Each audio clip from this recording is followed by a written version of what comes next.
La Biblia no la hizo Dios. Dios iluminó a los apóstoles para que escribieran. Los apóstoles escribieron, pero tampoco hicieron la Biblia, la escribieron. Biblia significa biblioteca, varios libros. ¿Quién agarró esos libros? Romanos estaba en Roma, Efesios estaba en Éfeso, Filipenses estaba en Filipo, Colosenses en Colosa. Estaban todos dispersos. ¿Quién los agarró? Los reunió en uno solo y le dijo al mundo: esto es palabra de Dios. Para que el mundo creyera, esa persona tenía que tener autoridad, debía ser infalible, porque si no era infalible no le podían creer, no se podía equivocar. Y ese fue San Dámaso I, Papa de la Iglesia Católica. En el año 382, y por si a alguno le quedaba así dudita, en el año 383 también lo reafirmó, y en el 87 también lo reafirmó. Están los escritos, los reto para que los lean. Están los concilios, Sínodo Romano, año 382, búsquenlo. Concilio de Hipona y Concilio de Cartago, búsquenlo, están escritos. ¿Dónde aparece? Y eso está en biblioteca, usted se puede, o por internet, búsquelo. Y verá que la iglesia que hizo la Biblia fue la Iglesia Católica. ¿Y por qué estoy seguro que esa Biblia es palabra de Dios? Porque quien lo dijo es el vicario de Cristo, Papa San Dámaso I de la Iglesia Católica, con 73 libros lo hizo. Como ministro de culto en Venezuela, pastor ordenado y supervisor de la iglesia a nivel distrital, estoy aquí para presentar la palabra gloriosa de nuestro Señor Jesucristo, 26 años predicando la palabra de Dios.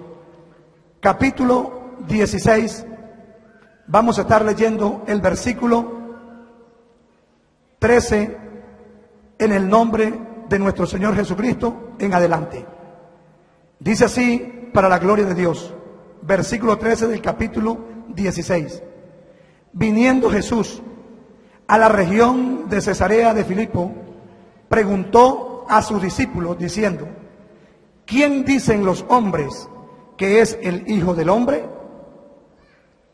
Ellos dijeron: unos Juan el Bautista, otros Elías, y otro Jeremías, o algunos de los profetas. Él les dijo: ¿y vosotros quién decís que soy yo? Entonces le respondió Pedro y dijo: tú eres el Cristo, el Hijo del Dios viviente. Entonces le respondió Jesús: bienaventurado eres, Simón, hijo de Jonás, porque no te lo reveló carne ni sangre, sino mi Padre que está en los cielos. El versículo 18: y yo también te digo que tú eres Pedro, y sobre esta roca edificaré mi iglesia, y las puertas del Hades no prevalecerán contra ella. Y a ti te daré las llaves del reino de los cielos, y todo lo que atares en la tierra será atado en los cielos, y todo lo que desatares en la tierra será desatada en los cielos. Gloria a Dios. Pueden tomar asiento los que tengan en dónde, porque tenemos todos como. Bien, hermanos queridos, y todos los que aquí se han reunido en esta mañana para escuchar acerca de la iglesia. ¿Qué es la iglesia? ¿Y sobre qué fue fundamentada la iglesia? Es la primera vez en la Biblia que se encuentra la palabra iglesia. Allí ya hemos leído el versículo 13 al 19, cómo el Señor por primera vez habló de esta palabra llamada iglesia, y sobre quién la iba a fundamentar. Estamos claros que es en sí mismo. Pedro fue llamado como una piedrecita para que él tuviera el control de esta palabra. que es sinónimo de llaves para abrir o para cerrar. Las llaves no era un manojo de llaves como la que usamos nosotros en unos llaveros.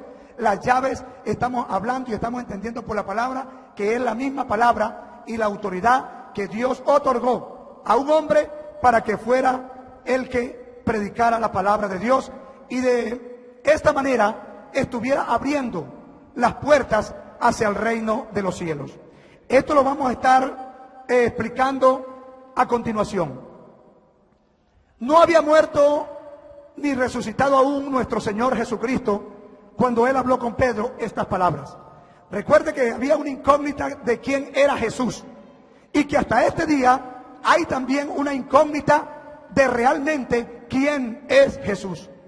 Nosotros tenemos que saber por la palabra quién realmente es Jesús. Porque Jesucristo es el Cordero de Dios. Jesucristo es el Verbo de Dios. Jesucristo es el Hijo de Dios. Jesucristo es Dios manifestado en carne. La palabra de Dios nos habla de que aquí hay una enseñanza y que nuestro amado Jesucristo, nuestro Dios, estaba en este mundo y estaba enseñando a sus discípulos, que había escogido 12, para darles los conocimientos del reino de Dios. Algunas personas le preguntaron cuando el Señor Jesucristo hablaba en parábolas y ellos le decían: Señor, ¿por qué nos habla a nosotros en parábolas? ¿Por qué le habla al pueblo en parábolas y no les habla abiertamente? Y el Señor dijo: para que viendo no vean, ni oyendo entiendan y se conviertan y yo los sane. Pero a vosotros he dado el conocer los misterios del reino. Y por esta razón 3 años estuvo nuestro Señor Jesucristo enseñando a sus discípulos, para que luego, después de que Él fuera muerto, de que Él fuera resucitado, que fuera ascendido al cielo y descendiera como así lo había prometido, luego después ellos fueran a predicar a todo el mundo el evangelio del reino de Dios. Por eso el Señor estaba haciendo la pregunta: ¿quiénes dicen los hombres que es el Hijo del Hombre? Y unos decían una cosa y otros decían otra.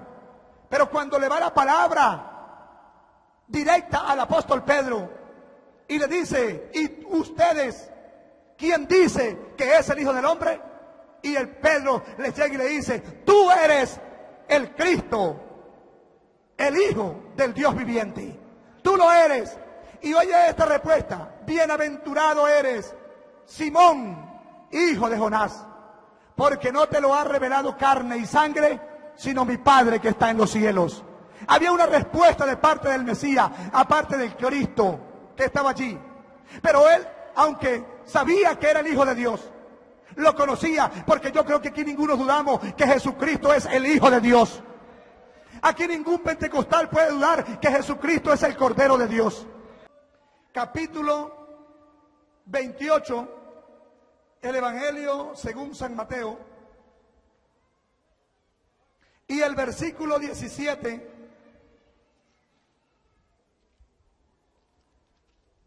Ok.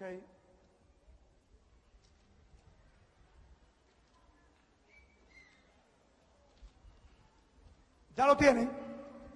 Lo que traen Biblia. Muy bien. Dice así la palabra de Dios. Pero vamos a leer desde el versículo 16 para entrarle mejor. Dice: pero los 11 discípulos se fueron a Galilea, al monte donde Jesús les había ordenado. Y cuando le vieron, le adoraron. Pero algunos dudaban. Era prohibido adorar a alguien que no fuera Dios para un hebreo. Había duda en ellos. Pero dice el versículo 18: y Jesús se acercó y les habló diciendo: toda potestad me es dada en el cielo y en la tierra. Por tanto, id y haced discípulos a todas las naciones, bautizándolos en el nombre del Padre y del Hijo y del Espíritu Santo, enseñándoles que guarden todas las cosas que os he mandado. Y he aquí, yo estoy con vosotros todos los días hasta el fin del mundo. Amén. Se preguntarán ustedes, ahí está, ¿por qué no se bautizan así? Quiero decirles que exactamente así es que nosotros realmente nos bautizamos. Y ya les explico por qué. Porque si ustedes ven detenidamente, ahí está hablando en singular para los profesores y licenciados que aquí hay, y yo sé que casi son todos. Ahí está hablando con una singularidad extraordinaria y no plural. Porque ahí dice, id y haced discípulos a todas las naciones, bautizándolos en el nombre. Y eran a los 11 discípulos. Ahora bien, ¿cuál será ese nombre? Cálmense, yo estoy exponiendo. Soy yo el que estoy exponiendo. Hermanos, discúlpenme, pero hay que tener cordura aquí. ¿Por qué? Está hablando del nombre del Padre, del Hijo y del Espíritu Santo. Y no está diciendo, vayan y bauticen Padre, Hijo y Espíritu Santo. Por eso la razón es que nosotros, bajo la Biblia, estudiamos la Escritura para ver cuál es ese nombre que le pertenece a esa persona o a ese ser nombrado en el nombre. Y dijo el apóstol, el Señor Jesucristo, enseñándoles que guarden todas las cosas que os he. No dijo que les hemos. Y dijo, y yo estoy con vosotros. No dijo, y estaremos con vosotros. Ahora bien, si yo le preguntara hoy a alguno de ustedes, haga el favor y me escribe el nombre del padre de la patria y el nombre del libertador de Venezuela y el libertador de Sudamérica o de las 5 repúblicas, ¿qué nombre escribiría usted? ¿Cómo? Simón Bolívar. ¿Por qué? Porque él es el que se le llama padre de patria, libertador de Venezuela y de las naciones. A él es el prócer, él es el libertador, pero él no se llama libertador, él no se llama padre de patria, él no se llama padre de las 5 naciones. Él es, según los títulos que se le han dado, por su jerarquía que ha alcanzado, pero su nombre, donde quiera que lo busquen los diccionarios y en historias patrias, usted lo va a encontrar como Simón Bolívar. Entre todo el número, que es difícil un poco de decirlo cómo se llama todo. Que el Señor Jesucristo me los bendiga y muchas gracias por su atención. Hermano, Dios me los bendiga. Adelante.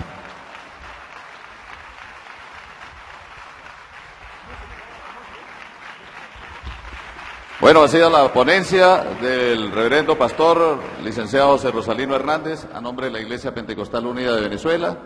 Bien, hermanos, entonces vamos a exponer por qué yo soy católico, por qué creo que la Iglesia Católica es la única que fundó Jesucristo y viene desde él, donde aparece en la Biblia las características de la Iglesia Católica para yo decir que esa es la Iglesia de Cristo, cuando, bien lo decía el pastor, en la Biblia no aparece ni Iglesia Pentecostal ni Iglesia Católica. Entonces, ¿por qué yo estoy seguro que es la católica si no aparece la palabra católica ni la otra palabra pentecostal, ni mucho menos?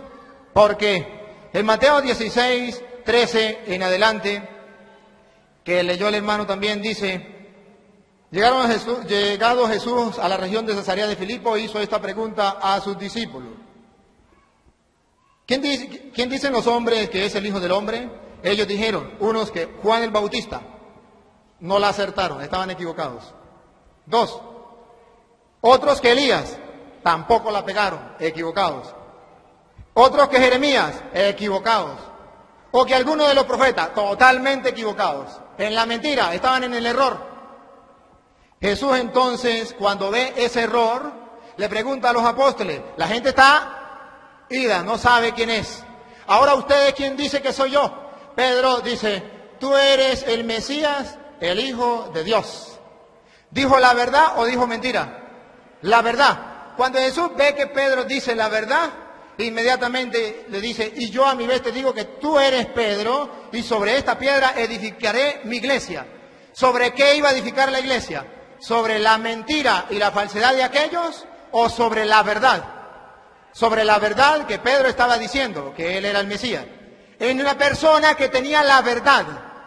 Por eso entonces allá podemos leer en 1 de Timoteo capítulo 3 versículo 15, que la iglesia es columna y base de la verdad. Es decir, Cristo fundó una iglesia para que esa iglesia mantenga la verdad. Ahora, ¿y cuál es esa iglesia? Cuando Jesús le dice a Pedro, tú eres Pedro, que significa piedra, sobre esta piedra edificaré mi iglesia, hago hincapié en el mi, que es singular. No dice tú eres Pedro, que significa pedregal. Sobre estas piedras voy a edificar mis iglesias, muchas, no, una, mi iglesia. ¿La de quién? La de Cristo. Ahora bien, este hermano, por ejemplo, puede decir yo voy a fundar una iglesia. Hay libertad de culto, funda su iglesia. Ustedes y yo nos damos cuenta que cada persona puede fundar su iglesia. ¿Y qué? Funda la iglesia. ¿La de quién? Él me puede decir, como él la está fundando, él me va a decir, esa es la iglesia de Jesucristo. ¿De Jesucristo? ¿Usted es Jesucristo? Esa es la iglesia de Él, con su nombre. La de Cristo ya está fundada. Mi iglesia ya está fundada. De modo que las que vengan de ahí en adelante son iglesias, sí, pero de otro Señor, que no es Cristo. Y yo voy a seguir la de Cristo. Ahora bien, aquí dice, tú eres Pedro, que significa piedra, y sobre esta piedra yo crearé mi iglesia. Pero es que Cristo dijo piedra, y la piedra es Cristo, no Pedro. Una vez compartiendo con un hermano me decía, Jesús dijo, tú eres Pedro, sobre esta piedra, y Jesús se señaló a él mismo, edificaré mi iglesia. Porque usted no ha leído que Cristo es la piedra. Pedro no es la piedra, es Cristo. No digan mentiras. En Juan 1:42 dice que Jesús, cuando vio a Pedro por primera vez, le cambió el nombre. Pedro no se llamaba Pedro, se llamaba Simón. Y le dijo, tú eres Simón, hijo de no sé quién. De ahora en adelante te llamarás Kefas, que traduce piedra. Entonces Jesús no traduce piedra, Jesús traduce Salvador. Pedro traduce piedra. Y entonces Pedro, piedra, le quita el puesto a Cristo, piedra angular. De ninguna manera. Efesios 2:20 dice, edificado sobre el cimiento de los apóstoles, sobre las bases de los apóstoles, siendo Cristo la piedra angular. Es decir, que ustedes y yo estamos construyendo como piedras vivas el edificio de Dios. Pedro y los apóstoles son base. Cristo es la piedra angular. El que no sabe qué es la piedra angular es lo que ustedes ahorita ven, lo que es una piedra, la primera piedra. Cuando usted va a hacer una construcción, abren un hueco y dice, vamos a colocar la primera piedra. Esa está bajo tierra, esa no se ve. Cristo no se ve. Pero luego de esas piedras vienen las bases que sí se ven, que son los apóstoles. Por eso, y ustedes y yo que también nos vemos, es la construcción que sigue, Efesios 2:20. Ahí entonces vemos que Pedro no le quita el puesto a Cristo. Tú eres Pedro, que significa piedra. Esa iglesia no la podrá vencer nadie. Dice el versículo, 18 dice, y a mi vez yo te digo que tú eres Pedro, y sobre esta piedra edificaré mi iglesia, las puertas del Hades no prevalecerán contra ella. Es decir, ni el diablo en persona la podrá vencer. La iglesia de Cristo, cuando Cristo la fundó, existió, existe y existirá. Nunca dejará de existir. Y si algún día deja de existir es porque no es la iglesia de Cristo. La de Cristo existe por siempre. Así lo dijo. Ahora bien, nadie la podrá vencer. Y le dice a Pedro, escucha, a Pedro, a ti, no había otro, estaba hablando con Pedro, a ti te doy las llaves del reino de los cielos. Esto no nos dice nada a nosotros porque nosotros no tenemos reino. Pero en el antiguo pueblo de Israel sí había reino. Y hasta en el Isaías capítulo 22, versículo 20 al 22, ¿qué significa darle las llaves a Pedro? ¿Por qué nosotros decimos que Cristo fundó la iglesia sobre Pedro, primer papa? Porque Isaías capítulo 22, versículo 20 al 22, dice que cuando iba a darle el rey el poder al mayordomo, al jefe, le entregaba las llaves en público, las llaves. Y esto significaba que cuando el rey no estuviera, el mayordomo hacía las veces del rey y todo el mundo lo tenía que respetar. porque era el que el rey había colocado, le había entregado las llaves. Lo leo. Aquel día llamaré a mi siervo Eliaquín, hijo de Jerquías, le revestiré de tu túnica, con un fajín le sujetaré, tu autoridad pondré en su mano, y será él un padre para los habitantes de Jerusalén y para la casa de Judá. Pondré las llaves de la casa de David sobre su hombro. ¿Abrirá? Nadie cerrará. ¿Cerrará? Nadie abrirá. Igualitico lo que dice Mateo. A ti te doy la llave del reino, pero no del reino de David, el reino de los cielos. Es decir, ¿qué está diciendo? Si el que entrega la llave, ¿quién era? El rey. ¿Qué está diciendo? Que Jesús ese es el rey. ¿De qué? Del cielo, porque ¿de dónde son las llaves? Del reino de los cielos. A ti te doy la llave del reino de los cielos. El rey es Jesús. Ahora, ¿a quién se la está dando? Al mayordomo, jefe, vicario, papa, como usted lo quiera llamar, Pedro. Y dice, lo que ates, atado quedará. Aquí dice, lo que abres, quedará abierto. Y cuando tú cierres, quedará cerrado. Y Jesús dice, lo que ates, quedará atado. Lo que desate, quedará desatado. Dos enseñanzas. Cristo es el rey.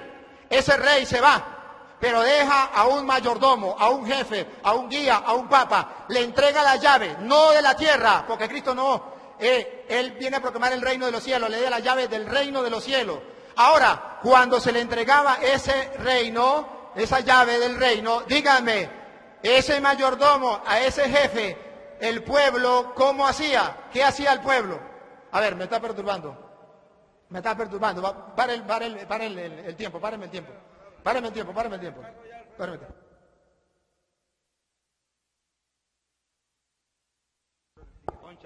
Un cierre que están al frente del taller. Un cierre que está al frente del taller, que está poniendo obstáculos. Por favor. Representante del rey, en este caso Pedro, pasaba a ser padre de los integrantes del reino de Jerusalén y de Judá. En el Antiguo Testamento era el único pueblo salvo de Dios. En el Nuevo Testamento es toda la iglesia de Dios. Tiene un padre, un jefe, a quien Cristo le ha dado la autoridad, que nosotros los católicos lo llamamos papa. Usted lo puede llamar como usted quiera, pero hay alguien que tiene autoridad y que hay que rendirle respeto como a un padre, según Isaías. Seguimos entonces en Mateo 16, 18, cuando dice, lo que ates en la tierra quedará atado en el cielo, lo que desates en la tierra quedará desatado en el cielo. ¿Qué está diciendo Jesús? Lo que tú hagas yo lo respaldo, tiene mi firma y mi sello. Por eso se llama iglesia verdadera, porque tiene el respaldo. Es como en un billete. En un billete hay billete falso y billetes verdaderos.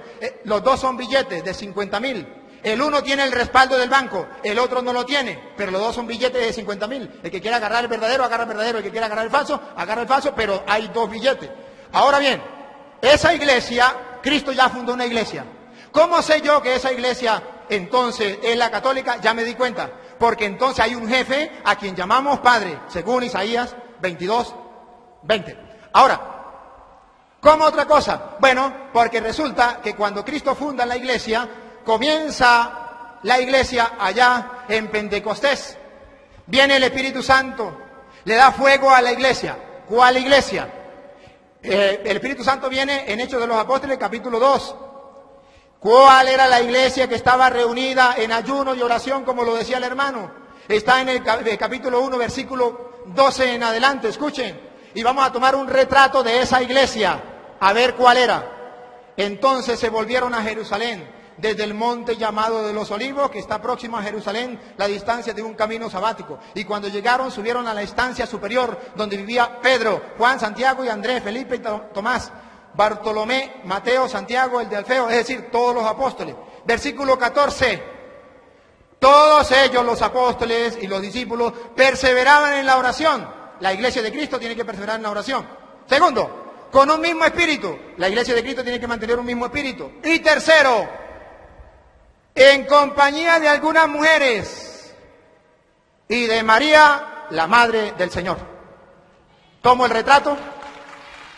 La iglesia sobre la que vino el Espíritu Santo, el día en que vino el Espíritu Santo, tenía a María como miembro importante de la iglesia, porque la llamó por el nombre, Las demás no la llamaron por el nombre. Muchas mujeres, pero no la llamaron por el nombre. Los apóstoles se llamaron por el nombre, los demás no, porque solamente a las personas importantes dentro de la iglesia la llamaron por el nombre. Ahí estaba María. La Iglesia Católica ha tenido a María desde ahí, y ustedes vamos en el 2000 y pico y todavía tenemos a María dentro de la iglesia importante. Por eso creemos que es la iglesia de Cristo. Ahora bien, cuando viene el Espíritu Santo y dice aquí que había gente de toda lengua, raza, pueblo y nación, de todas partes. Eso es lo que se llama universal. La iglesia de Cristo está allí reunida cuando viene el Espíritu Santo y viene sobre la iglesia universal. Católico significa universal. ¿Por qué se le llama a la iglesia católica? Se le llama iglesia católica. Es sinónimo de universal. Si no vayan al diccionario, católico es universal, porque estaban de todas las lenguas. ¿Y cuándo se le llamó católica por primera vez? Mueren los apóstoles. Ya, el último que murió fue Juan, hacia el año 100, pónganle. Murió Juan. Juan había nombrado a un obispo en Antioquía. Juan lo había nombrado obispo, que se llama San Ignacio de Antioquía. Muere Juan en el año 100 y en el año 110, San Ignacio de Antioquía, mártir, uno de los primeros cristianos mártires. En el año 110 llama por primera vez a los cristianos iglesia católica. En el año 110. Significa entonces que estamos en el comienzo de la iglesia cuando ya se le llama católico, y a partir del año 110 se le llama siempre a la iglesia católica. Y San Ignacio de Antioquía, mártir, de esos que mataron persiguiéndolo, cuando perseguían a los primeros cristianos, escribió una carta. Y en esa carta dice que donde está el obispo, está el presbítero, está el diácono, está la iglesia de Cristo. Ahora bien, esa iglesia de Cristo tiene un jefe, como ya lo miramos, y ese jefe agarra el mando. Viene el día de Pentecostés, viene el Espíritu Santo, y se llenan todo el Espíritu Santo y la gente comienza a decir, están borrachos. Cuando no hay nadie quien explique, se para uno. ¿Quién fue el que se paró en medio del público? Pedro. Tomó la palabra y dijo, esto es lo que pasa, esto no están borrachos, lo que pasa es esto, esto y esto. Había un jefe, una autoridad. ¿Por qué se paró Pedro y dijo esto y esto y esto? Porque Jesús le había dado la autoridad a él. ¿Dónde aparece? En Juan 21:15. A ver, vamos a buscar Juan 21:15. Dice que Jesús le dio la autoridad a Pedro. Lo leo rápidamente. A ver, Juan 21:15. ¿Por qué Pedro fue el que se paró a hablar? Dice, después de haber comido, dijo Jesús a Simón Pedro, Simón de Juan, ¿me ama más que estos? Le dice él, sí Señor, tú sabes que te quiero. Más que estos. ¿Quiénes eran estos? Los apóstoles que estaban allí. Y le dice Simón, sí Señor, tú sabes que te quiero. Y entonces Jesús le dijo, apacienta a mis corderos. ¿Quién es el que apacienta? El pastor. ¿Y a quién tiene que apacentar? A los corderos. ¿Quiénes eran los corderos según Jesús? Los que estaban ahí, estos. ¿Quién eran estos? Los apóstoles. A Pedro le dio la autoridad sobre los apóstoles y los llamó cordero y le dijo, apaciéntalos. ¿Ustedes saben lo que pueden sentir los apóstoles cuando Cristo puso a un jefe en medio? Pero para que los apóstoles no se quedaran con duda, le preguntó por segunda vez, Pedro, ¿me amas? Ya no preguntó más que estos.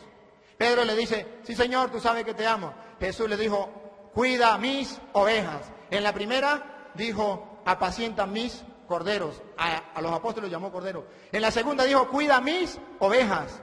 Ya no eran estos, era amplio. ¿Me amas? Una pregunta amplia. Es decir, le dio la autoridad a Pedro de apacentar no solamente a los corderos, los apóstoles, sino también a las ovejas, el resto del rebaño. Y en la tercera pregunta le dice, Pedro, ¿me quieres? Pedro se pone triste, le dice, Señor, tú lo sabes todo, tú sabes que te quiero. Jesús le dice, apacienta mis ovejas. En la primera le dio autoridad, lo nombró jefe, pastor, guía, papa, como usted lo quiera llamar, sobre los corderos. En la segunda le dio sobre las ovejas y en el tercero le dio sobre todo el rebaño. Por eso Pedro se para en Hechos de los Apóstoles 2:14 y dice, no están borrachos, no estamos borrachos, lo que pasa es esto, esto y esto. Y en el concilio de Jerusalén, capítulo 15 de los Hechos de los Apóstoles, cuando hay problemas, ¿Qué pasa? ¿Quién es el que pone fin al problema? Pedro se para y pone fin al problema y dice, esto es así y así, así, porque Dios me ha mandado a mí a poner aquí esto y esto. Y es Pedro el que pone la solución. Los apóstoles, ¿cómo llaman a Pedro? ¿Lo llaman Simón? No, los apóstoles lo van a llamar siempre Pedro, porque Jesús le cambió el nombre y ellos, para recordar que Pedro era la roca donde Cristo había fundado la iglesia, siempre lo llamó Pedro. ¿Cómo más sé yo que esa iglesia es la de Cristo? Ya viene el Espíritu Santo. Capítulo 2. Ahora, en el versículo 2, versículo 42, dice que esa iglesia que estaba reunida allí tenía una característica importante, la iglesia naciente. Cualquiera puede decir, es la mía, vamos a ver si es la suya. Capítulo 2, versículo 43, se mantenían constantes en la enseñanza de los apóstoles. Cualquier iglesia puede decir, eso lo hacemos nosotros. Los apóstoles. En la comunión, cualquier iglesia puede decir, eso nosotros. En la fracción del pan. Ahí solo una iglesia se mantiene en la fracción del pan que se llama la Eucaristía. ¿Y por qué se le llama fracción del pan? Fracción del pan porque dice, por allá, dice el Evangelio de San Mateo, capítulo 26, versículo 26, que Jesús la noche antes de ser entregado agarró pan y dijo, tomen, coman, esto es mi cuerpo. Lo partió y se lo dio a sus discípulos diciendo, tomen, coman, esto es mi cuerpo. Lo partió, lo fraccionó. Allá en Lucas capítulo 24, versículo del 30 en adelante, dice que reconocieron al Señor al partir el pan. Se quedó Jesús en el pan. La fracción del pan, entonces, la iglesia naciente, mire que dice la Biblia, estaba unida en la enseñanza de los apóstoles y en la fracción del pan. Cualquier persona me puede decir, no, pero eso también lo hacemos nosotros cada mes, cada año. La iglesia de Cristo, la que fundó Cristo, la de Pentecostés, no lo hacía cada vez ni cada año, lo hacía todos los días, capítulo 2, versículo 46, todos los días, dice la palabra de Dios. Acudían todos los días al templo con perseverancia, y en un mismo espíritu partían el pan. Todos los días, la única iglesia que parte el pan todos los días, como desde Pentecostés, tiene nombre. Ahora bien, no solamente eso, eso me hace ver de que esa es la iglesia de Cristo. ¿Me avisa cuánto tiempo me queda? Bueno, van 20 minutos. A ver, entonces, cuando llegue media hora me avisa para parar. Luego, esta iglesia de Jesucristo, ¿cómo sé yo que esa iglesia es la de Jesucristo, la iglesia católica? No solamente por esto, hay otra característica. Por ejemplo, bien lo decía el hermano, había un hombre llamado Saulo, no era cristiano, era judío, gracias porque lo aclaró, era de la religión judía, así como lo dice allá Pablo en Gálatas capítulo 1, versículo 13, cuando yo perseguía a la iglesia, y no perseguía como dicen algunos, que la iglesia es yo. No, yo no soy la iglesia, yo soy parte de la iglesia. No, que yo soy la iglesia, y si yo me muero se acabó la iglesia. No, yo soy parte de la iglesia. Y Pablo dice que él perseguía a la iglesia cuando él pertenecía a la religión judía. Gálatas 1:13. No era católico Pablo, por si acaso. Era judío, a la religión judía. Ahora, ese Pablo perseguía a la iglesia de Cristo. Sí la perseguía. Tan así que en el capítulo, Primera de Corintios, capítulo 15, versículo 9, dice: pues yo soy el último de los apóstoles, indigno del nombre de apóstol, por haber perseguido a la iglesia de Dios. ¿Hay una iglesia? Sí, sí hay una iglesia. ¿Pablo la perseguía? Sí. ¿Y cuál es esa iglesia? Cualquiera puede decir, esa era la nuestra, esa era la nuestra. ¿Cómo sé yo que era la católica? Porque Pablo, cuando estaban matando a Esteban, recuerda que él estaba allí y agarró la ropita de Esteban. Y él era testigo. Esteban era cristiano. ¿De qué iglesia? Vamos a ver de qué iglesia. Era cristiano. Cuando lo están matando, entonces luego Pablo va camino a Damasco, Pablo fue testigo ahí, mataron a Esteban, esta era la iglesia de Cristo. Cuando va camino a Damasco se le presenta al Señor y le dice: Saulo, Saulo, ¿por qué me persigues? ¿Quién eres tú? Yo soy Jesús a quien tú persigues. Él no perseguía a Cristo, perseguía a la iglesia. Y al perseguir la iglesia, también persigue a Cristo. Entonces es cuando Pablo se convierte. ¿A cuál iglesia se convierte? a la iglesia cristiana. ¿Cuál es esa iglesia cristiana? Veamos. La iglesia de Esteban. ¿Cuál era la iglesia de Esteban? Analicemos Hechos de los Apóstoles, capítulo 6. ¿Cómo hizo Esteban para ser miembro de la iglesia como diácono? Capítulo 6, versículo del 1 en adelante, pero voy a leer solamente el 6. Dice que eligieron a 7. Junto con ellos estaba también Esteban. Y dice que para nombrarlo diácono le impusieron las manos. O sea que la iglesia de Jesucristo, para nombrar los ministros, le imponen las manos. Ahora bien, Pablo se convierte a esa iglesia, pero cuando Pablo se convierte a esa iglesia, él quiere seguir siendo pastor de la iglesia de Cristo. ¿Qué tiene que hacer? ¿Agarrar la Biblia y comenzar a predicar así por así? No. Pablo allá dice en Hechos de los Apóstoles capítulo 13, versículo 2, que le dice el Espíritu Santo a los apóstoles: escójanme a Pablo y a Bernabé para la misión que yo le he encomendado. Y en el versículo 3 dice: le impusieron las manos y lo enviaron. Porque un pastor de Cristo, para poder tener la autoridad que viene de Cristo, hay que imponer las manos. ¿Dónde aparece? En Hechos de los Apóstoles, capítulo 8, versículo 18. Con aquel Simón, el mago que viene, aquel Simón mago viene y quiere agarrarse, comprar el poder. Y le dice: no, Señor. ¿Sabe qué le dice Simón el mago en Hechos de los Apóstoles, capítulo 8, versículo 18? Dice: al ver Simón que mediante la imposición de la mano, capten, la imposición de la mano tiene un sentido.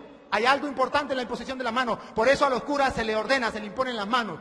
Mediante la imposición de las manos de los apóstoles, no de cualquier persona, de los apóstoles. Eso se llama sucesión apostólica. Los apóstoles recibieron la imposición de manos. Ahora bien, aquí viene. Cuando vio que a través de la imposición de la mano se recibía el Espíritu Santo, le ofreció dinero y les dijo: escúchenme, dame a mí también ese poder, que reciba el Espíritu Santo a quien yo le imponga las manos. ¿Para qué quería que le impusieran las manos? Ni siquiera para recibir el Espíritu Santo. Quería que le pusieran las manos, ¿sabe para qué? Para él tener poder de imponerle las manos a otros. Él tenía el afán de ordenar gente, nombrar ministros del Señor. Porque él había visto que a través de la imposición de las manos se le daba el poder que Cristo le dio a los apóstoles. Por eso Cristo le dice a los apóstoles allá en Juan 20, 21, como el Padre me envió a mí, así los envío yo a ustedes. Ahora, los apóstoles asumen la misión de Cristo, reciben la misión de Cristo, envían a los otros, pero imponiéndole las manos. A Esteban le imponen las manos. A Pablo le imponen las manos. Pablo le impone las manos a Timoteo. Pónganlo, si no, ustedes, segunda de Timoteo, capítulo 1, versículo 6. Ahí dice que Pablo le impuso las manos a Timoteo. Segunda de Timoteo, capítulo 1, versículo 6. Dice, a ver, allí, yo me la sé. Ustedes la pueden leer en la casa. Dice, no le recomiendo que reviva el don que Dios te ha dado a través de la imposición de mis manos. A Pablo le impusieron las manos. Pablo ordena obispo a Timoteo con la imposición de las manos. Pero en el capítulo 5 de primera de Timoteo, el capítulo 5 de primera, 22, 22, dice: no te precipites en imponer a nadie las manos, no sea que se haga cómplice de los pecados ajenos. A Pablo le imponen las manos en Hechos 13, 3. Pablo impone las manos a Timoteo, primera de Timoteo, capítulo 1, versículo 6. Pablo le dice a Timoteo: no le impongas a nadie las manos a la ligera para que no se haga cómplice de los pecados. Primera de Timoteo, capítulo 5, versículo 22. De modo que la iglesia es apostólica, sucesión apostólica. Y desde ahí la iglesia siempre ha tenido ministros ordenados, han recibido la imposición de la mano para recibir el poder que viene de lo alto. Eso entonces a mí me asegura que esa es la iglesia de Jesucristo. ¿Dónde aparece entonces esa jerarquía como tal? Le voy a dar la cita. En primera de Timoteo capítulo 3 habla de los obispos, vigilantes o coordinadores de la comunidad, como usted lo quiera llamar, pero dice que son obispos. En primera de Timoteo capítulo 3, versículo 8 dice los diáconos.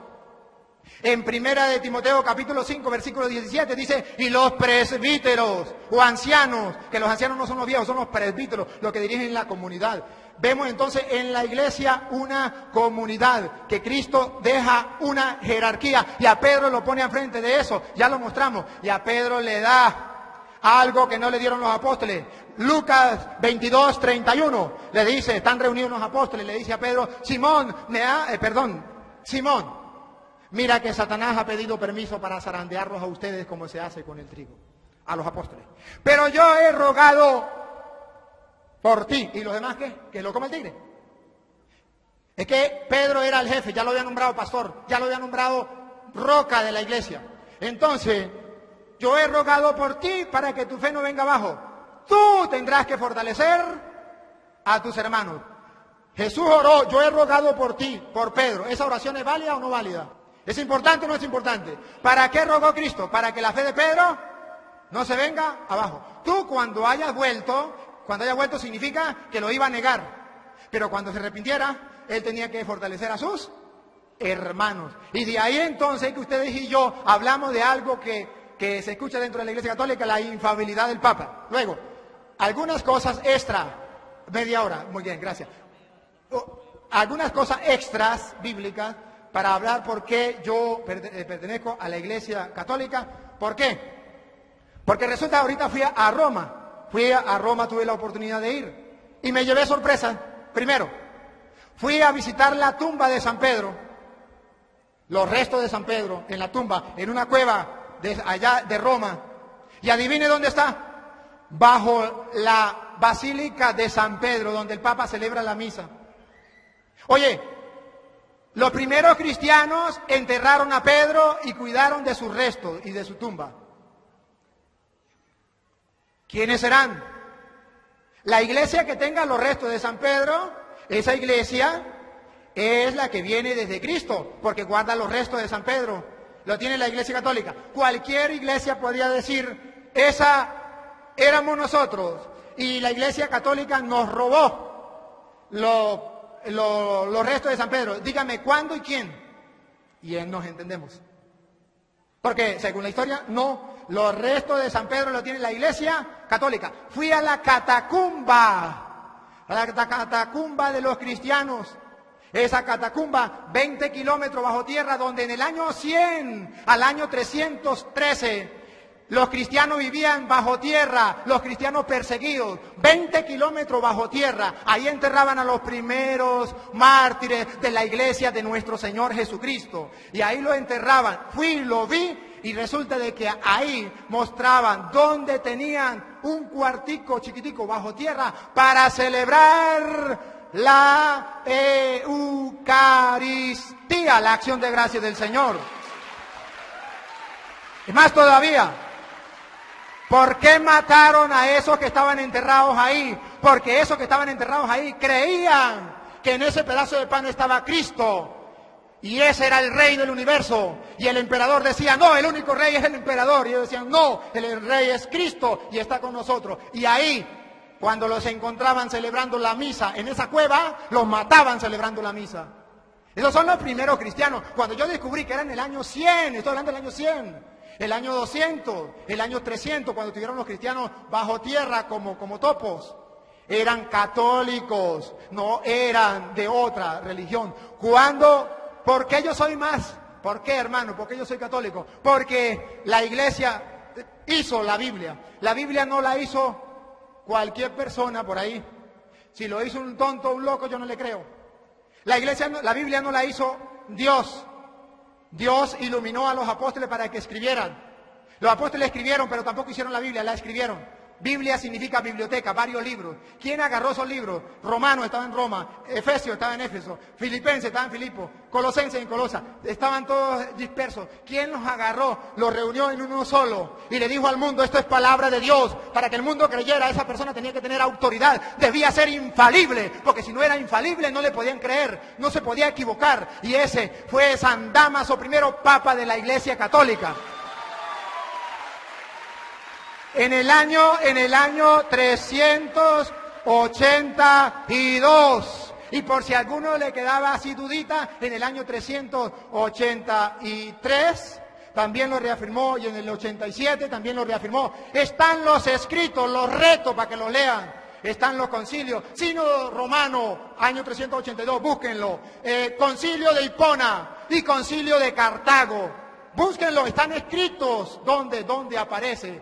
Y eso está en biblioteca. Usted se puede, o por internet, búsquenlo. Y verá que la iglesia que hizo la Biblia fue la iglesia católica. ¿Y por qué estoy seguro que esa Biblia es palabra de Dios? Porque quien lo dijo es el vicario de Cristo, Papa San Dámaso I de la iglesia católica, con 73 libros lo hizo. Ahora bien, cuando yo sé quién hizo la Biblia y que cuando nació la Biblia, tenía 73 libros, nació con 73. Apocalipsis capítulo 22 versículo 18 dice que el que le quite o que le ponga, le caigan todas las plagas de Egipto. En el año 1520 apareció un hombre llamado Martín Lutero y le quitó 7 libros a la Biblia. Eso es imposible según Apocalipsis 22, 18. Y por eso los católicos no lo permitimos. No es que los católicos le pongan. No, señor. Ahora bien, le dije, esta es la iglesia de Cristo. Ahora voy a hablarles de la Trinidad. Trinidad. Nosotros los católicos creemos en un solo Dios. No hay más. Que hizo el cielo y la tierra, el mar y cuanto lo llena. Un solo Dios. No creemos en 3 dioses. Creemos en un solo Dios. Al igual que los hermanos pentecostales. La diferencia, y además, creemos que Jesús es Dios. Igual que los pentecostales, que es el único Señor, Rey del universo, Dios de dioses, Señor de señores, el que vive desde siempre y para siempre, lo creemos. ¿Dónde está la diferencia? ¿Dónde está la diferencia? La diferencia está... No, tranquilo, gracias. La diferencia está en que nosotros creemos en un solo Dios, eso se llama unicidad, unidad. Nosotros creemos en la unidad de Dios. Un solo Dios. Dios es uno. Pero también creemos en la diversidad. Ahí es donde cada uno dice una cosa. Nosotros creemos que existe un solo Dios y 3 personas distintas. Ahí es la contraposición. Y voy a tratar de explicarlo como lo hizo el hermano cuando explicaba lo de él. ¿Qué significa Dios? Si ustedes buscan en el diccionario, Dios significa deidad, divinidad, naturaleza divina. Naturaleza divina significa Dios.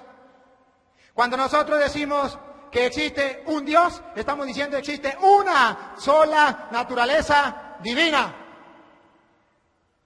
Y le pongo un ejemplo. Este muchacho y este muchacho, los 3.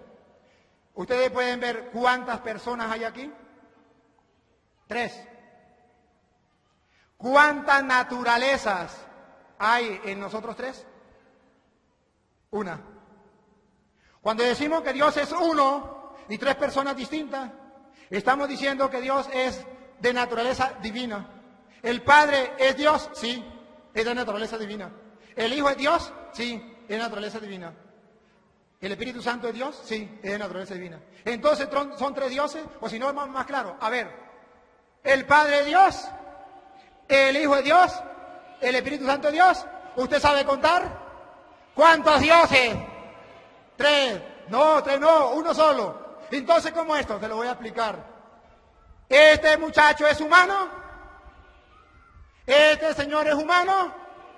¿Este señor es humano? ¿Cuántas naturalezas humanas hay? ¿Usted sabe contar? ¿Cuántas naturalezas? 1. Pero 3 personas distintas.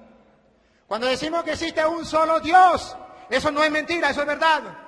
Una sola deidad, una sola naturaleza divina. Nosotros somos de naturaleza humana. Él quiso compartir nuestra condición humana, nuestra naturaleza humana. Pero Él es de naturaleza divina. Y son 3 personas. ¿Por qué son 3 personas? Porque lo revela las Sagradas Escrituras. La doctrina de nuestro Señor Jesucristo. San Juan capítulo 7, versículo 16. La doctrina es lo que enseñaron. Y que enseñó no cualquier persona, la que enseñó es nuestro Señor Jesucristo. Juan capítulo 7, versículo 16. Jesús le respondió, mi doctrina, la doctrina de Él, no la de cualquier otra persona, mi doctrina, la enseñanza de Jesús, escúchenla, mi doctrina no es mía, sino del que me ha enviado. Si alguno quiere cumplir su voluntad, verá si mi doctrina es de Dios o hablo yo por mi cuenta. El que habla por mi cuenta busca su propia gloria, pero el que busca la gloria del que lo ha enviado, ese es veraz. Entonces Jesús dice que Él sigue la doctrina que el Padre le ha enviado. ¿Cuál es esa doctrina? Eso está en el capítulo 7 y 16 que estamos leyendo. ¿De qué doctrina está hablando Jesús? De la doctrina que comenzó desde el capítulo 1 de San Juan hasta el capítulo 17 de San Juan. Nos va a hablar de esa doctrina. Si quieres se lo comienzo con el capítulo 1, versículo 1 en adelante. La doctrina de Cristo. En el principio existía la palabra. La palabra estaba junto a Dios. Aquí ya vemos que hay dos. La palabra estaba junto a Dios. Y la palabra era Dios. Aquí dice que la palabra estaba junto a Dios. ¿Y cómo comprobamos nosotros que la palabra estaba junto a Dios en la creación? Génesis capítulo 1, versículo 26, que ustedes pueden leer. Cuando Dios va a crear al hombre, ¿qué dice? Hagamos al hombre a nuestra imagen y semejanza. ¿Quién es el creador del ser humano? Dios. ¿Y por qué dice hagamos? Génesis 1, 26. Porque Dios es uno en tres divinas personas. Hagamos. No dice hago. Hagamos. Plural. La doctrina entonces comienza aquí mirando que son varias personas. En el capítulo 1, versículo 30 y 29, dice, al día siguiente ve a Jesús venir hacia él y dice, he aquí el Cordero de Dios el que quita el pecado del mundo. Versículo 31, yo no lo conocía, testimonio de Juan, yo no lo conocía, pero he venido a bautizar en agua para que Él sea manifestado a Israel.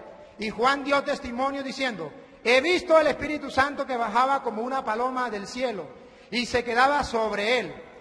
El Espíritu Santo como una paloma sobre él. El Espíritu Santo estaba figurado como paloma. Jesús estaba siendo bautizado. Y yo no lo conocía, pero el que me envió a bautizar con agua me dijo, aquel sobre quien vea el Espíritu Santo bajar y quede sobre él, ese es el que va a bautizar con el Espíritu Santo. Y yo le he visto y doy testimonio de que este es el elegido de Dios. Él habla entonces que el Espíritu Santo viene en forma de paloma, el Padre que lo ha enviado a él es testigo también y Jesús es bautizado. Pero aquí continúa toda la doctrina de nuestro Señor Jesucristo, capítulo 5 de San Juan, versículo 17. Pero Jesús le replicó, mi Padre trabaja hasta ahora y yo también trabajo. ¿Cómo es que es uno solo? ¿El Padre es el mismo Jesús? Aquí dice, mi Padre trabaja hasta ahora, una persona. Y yo también trabajo, dos personas. No dice, mi Padre que soy yo, trabajo. Y yo que soy el Padre, trabajo también. No, el Padre trabaja una persona. Y yo también trabajo. Pongan cuidado que eran dos personas, pongan cuidado. Pero por eso, porque dijo que el Padre trabajaba y él también, haciendo de dos personas, por eso los judíos trataban con mayor empeño de matarle, porque no solo quebrantaba el sábado, escuche, sino que además llamaba a Dios su propio Padre, haciéndose a sí mismo igual a Dios. El judío entonces no aceptaba a Cristo, decía solamente existe el Padre. El Hijo no existe. El Hijo de Dios no. Jesús entonces, ¿por qué lo van a matar? Porque Él dice que es Hijo de Dios. Y en el bautismo de Jesús, allá en Marcos 1, del 8 en adelante, dice que cuando fue bautizado, vino el Espíritu Santo en forma de paloma y se escuchó una voz que decía, este es mi Hijo amado. ¿Quién venía en forma de paloma? El Espíritu Santo. ¿Quién dijo arriba, este es mi Hijo? El Padre. No puede decir que era el mismo Jesús, Una vez un hermano me dijo, pues mire, era el mismo Jesús porque Jesús es Dios y está en todas partes. Y él mismo dijo, este es mi hijo. Yo le hacía una pregunta, ¿cómo me explica eso? Me dijo fácil, yo soy padre, yo soy hijo, yo soy espíritu. Yo soy padre porque tengo un hijo.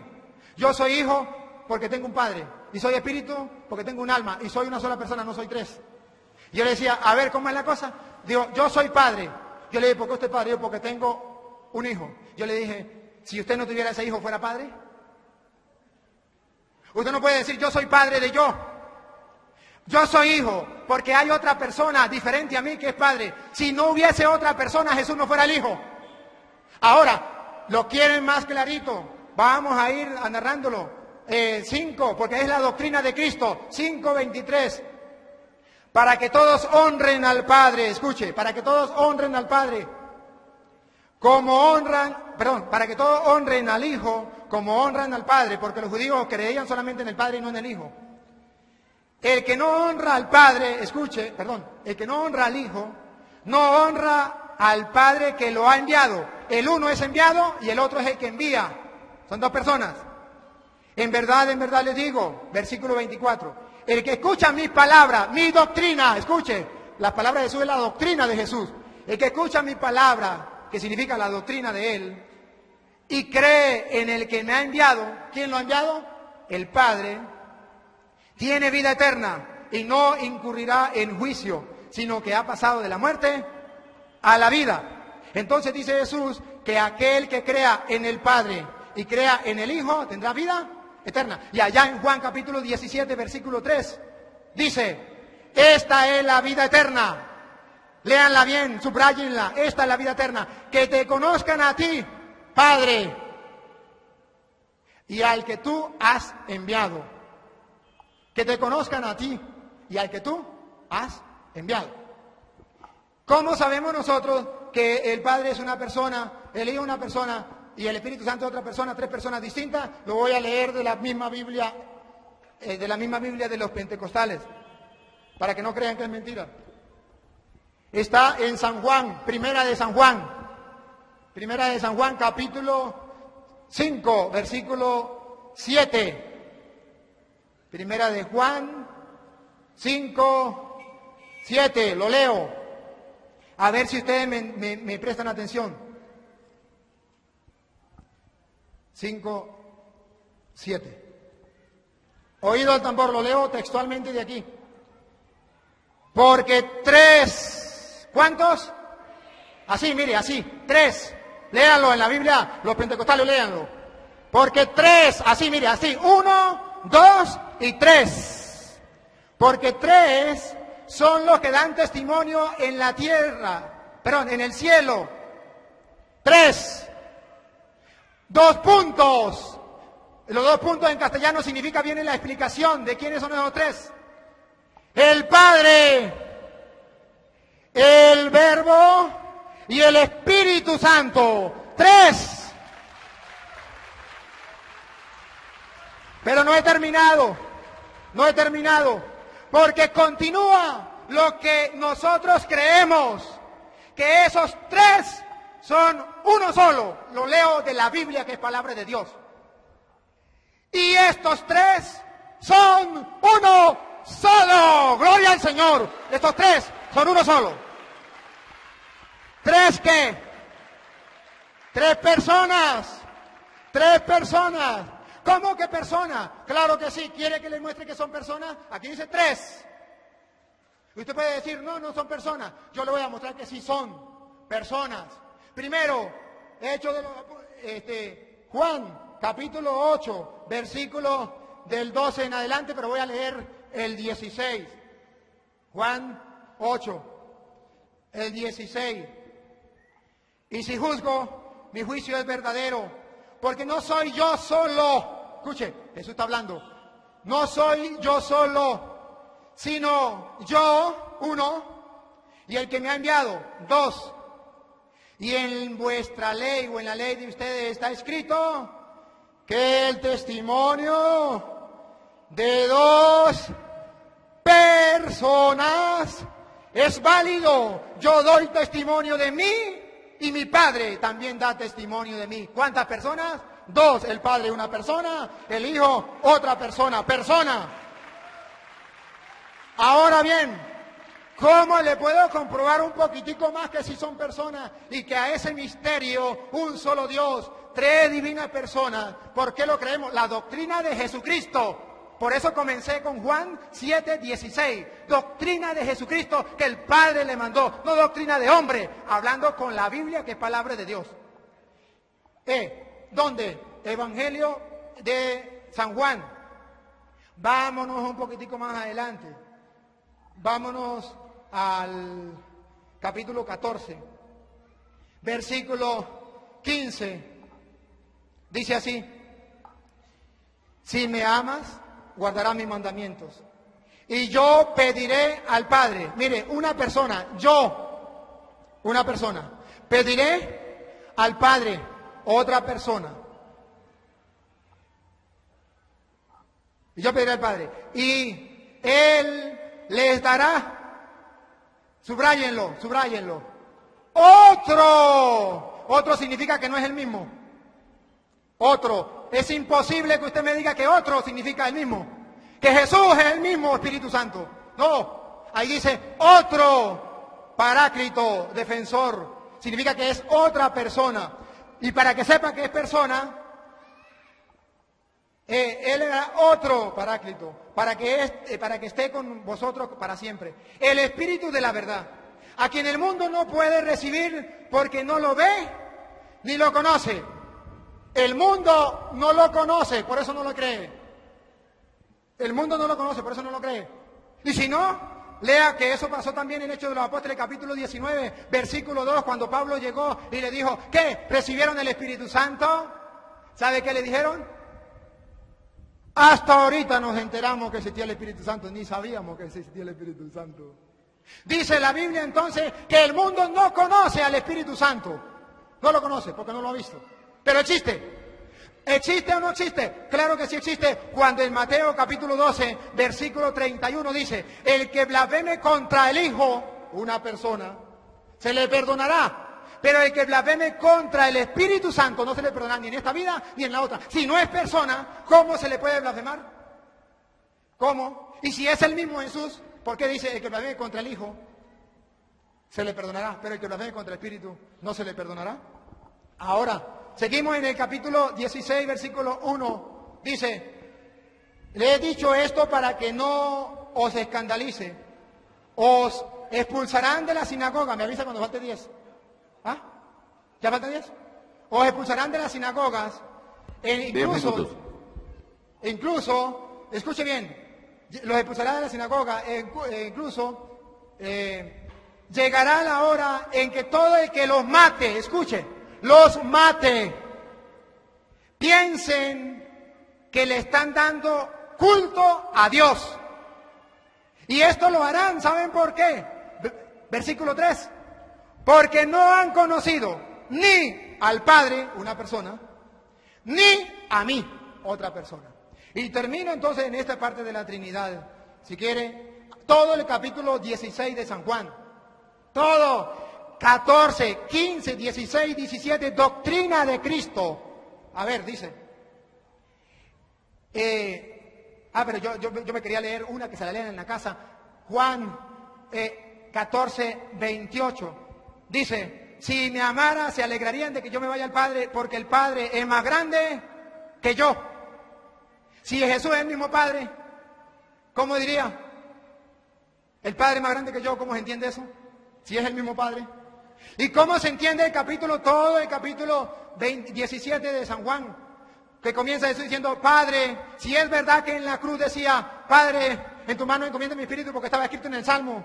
Padre, ¿por qué me has abandonado? Dios mío, ¿por qué me has abandonado? Pues lo estaba escrito en el Salmo. Pero ¿por qué entonces en 17 de San Juan dice, Padre, que todos sean uno como tú y yo somos uno? Comienza a hablar ahí, no me acuerdo cómo comienza. Así habló Jesús, ya.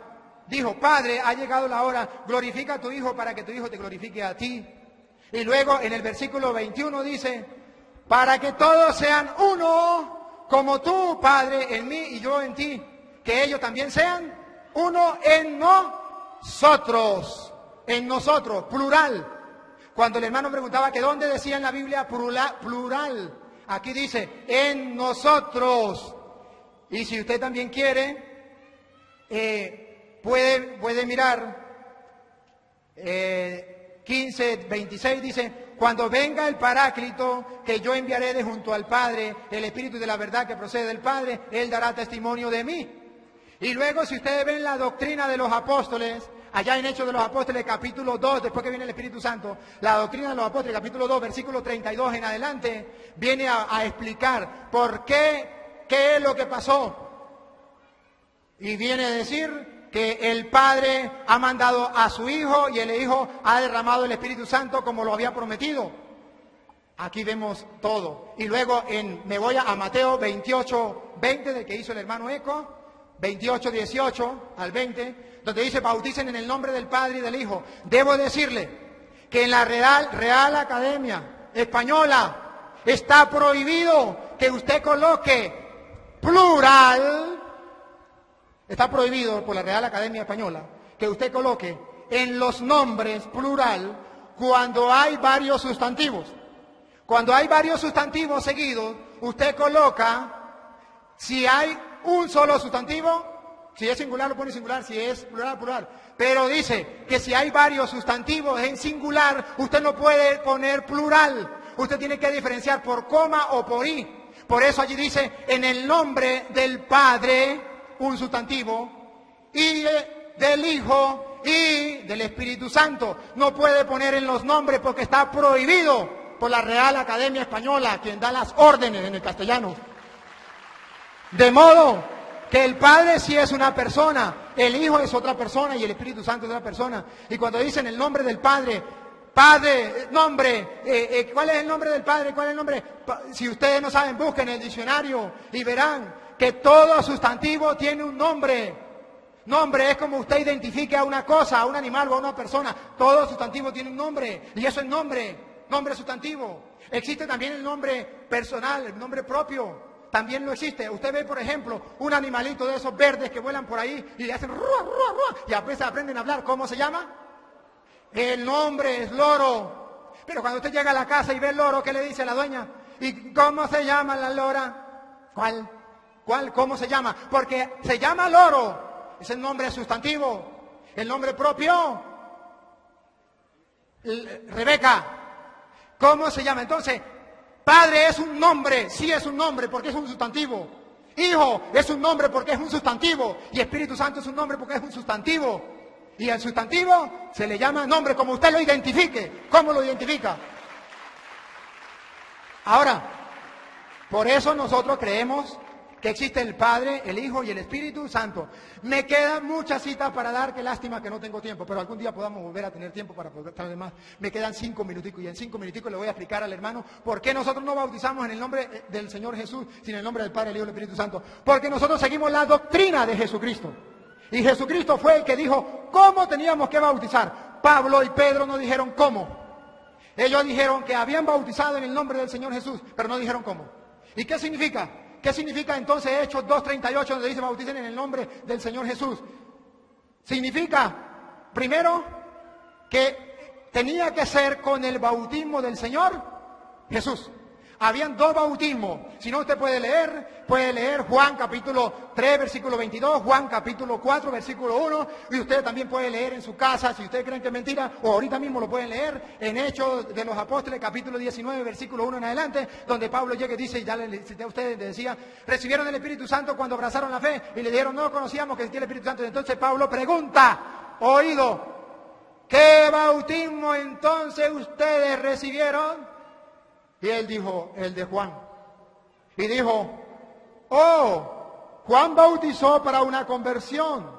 Pero él mismo dijo que vendría alguien que lo bautizaría con el Espíritu Santo. Y los hizo bautizar en el nombre del Señor Jesús. ¿Qué significa? No con el bautismo de Juan, sino con el bautismo del Señor Jesús. ¿Por qué decimos que es el bautismo del Señor Jesús? Porque Jesús dijo en Mateo 28:18, todo poder se me ha dado en el cielo y en la tierra. ¿Qué significa eso? Lo tradujo al castellano. Aquí el que manda soy yo y listo, dijo Jesús. Todo poder se me ha dado en el cielo y en la tierra. Porque tengo ese poder, por eso, vayan es una orden, no es si usted quiere, si a usted le vienen ganas, si a usted le parece. No, vayan es una orden. Vayan y hagan que todos los pueblos sean discípulos míos. ¿Cómo? Bautizándole en el nombre del Padre y del Hijo y del Espíritu Santo. La orden, eso se llama doctrina. Y para que se den cuenta que si era doctrina, termina diciendo, y enséñeles, para que no se les olvide, enséñeles a guardar todo lo que yo les he mandado. Ahora, ¿y cómo sé yo que cuando dice ya en Juan, bauticen en el nombre del Señor Jesús, no significa que agarraban y le echaban agua y le decían, o lo metían en el agua y decían, en el nombre del Señor Jesús? Te lo busco en 1 Corintios capítulo 1, versículo 12. Llega Pablo y le dice, ustedes están muy divididos. Uno dice que yo soy de Juan, otro de Pablo, otro de Pedro. ¿Acaso está Cristo dividido? ¿Acaso ustedes han sido bautizados en el nombre de Pablo? Bautizar en el nombre significa pertenecer a esa persona. Es decir, que con el bautismo nosotros pertenecemos a Cristo, que nos bautizamos con el bautismo de Cristo. ¿Sabe por qué lo digo? Porque Pablo dice, gracias a Dios, yo no bauticé a nadie, más para que no digan que yo bauticé, que fue bautizado en el nombre de Pablo. Pregunto a cualquiera de ustedes, inclusive a un pentecostal, pregunto, ¿Pablo cómo bautizó? La respuesta es, en el nombre del Señor Jesús. Explíqueme ahora, si Pablo bautizó en el nombre del Señor Jesús, ¿por qué Pablo tiene miedo de que le digan que fueron bautizados en su nombre? Si Pablo jamás dijo, yo te bautizo en el nombre de Pablo. Si Pablo hubiese bautizado en el nombre del Señor Jesús, estaba claro que él bautizó en el nombre del Señor Jesús y no tenía miedo a que dijeran, fue bautizado en el nombre de Pablo. Porque en aquel tiempo la gente no estaba pendiente de la doctrina de lo que enseñaba esto como tal, la gente de afuera. Sino el bautismo era uno de Juan, como dice Juan 3:22 y 4, Juan 4, era de Juan y otro era el de Cristo. Entonces, Pablo dice que tenemos que bautizarnos con el bautismo de Cristo, que significa pertenecer a Cristo, como Cristo lo mandó allá en Mateo 28:20. Entonces, imaginémonos para redondear todo ya, imaginémonos que los apóstoles hubiesen bautizado en el nombre del Señor Jesús, le hubiesen hecho caso a Jesús que le dijo que era en el nombre del Padre, del Hijo y del Espíritu Santo. No, la doctrina de Cristo es una sola y los apóstoles la cumplieron y por eso le di testimonio de Hechos donde dice que era que habían 2 bautismos de Juan, que habían 2 bautismos y con esto entonces cierro. A Dios que es uno en 3 divinas personas, Padre, Hijo y Espíritu Santo, a Él sea la gloria, el honor, el poder, la oración por los siglos de los siglos. Amén.